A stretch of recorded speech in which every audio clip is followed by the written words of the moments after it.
A push by Republican lawmakers to make it harder for voters to amend Missouri's constitution. Our Missouri Chief Capitol Bureau reporter Emily Manley explains how the legislation making its way through Jefferson City would affect the initiative petition process. This process is how voters legalized recreational and medical marijuana. The legislation would increase the threshold of votes needed to approve a referendum. Those in favor say that it would protect the state's constitution, but the other side says it takes away the voice of the people.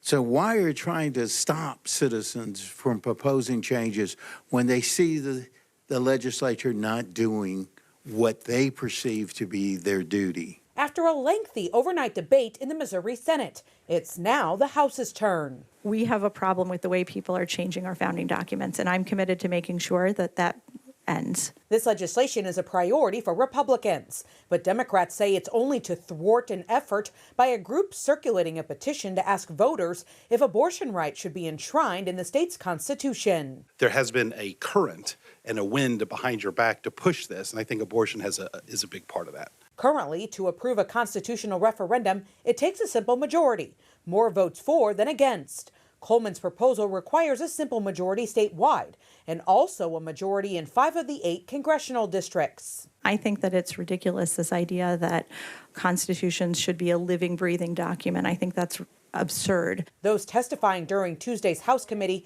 want the democratic process to be fair. Fighting's hard. It's already hard enough, I don't have organized money, but I have the ability to come together with folks in my community and do things like gather signatures to make change not only in my workplace but in my community. Others say this would give more voters a voice. I think voters in different locations in the state that have different concerns and different priorities, different values, all need to be heard. Since voters have the final say in this legislation if approved by the General Assembly, Senator Coleman is asking the House to add back in what some call ballot candy, which would ask if only U.S. citizens should be allowed to vote on constitutional amendments, something that's already law.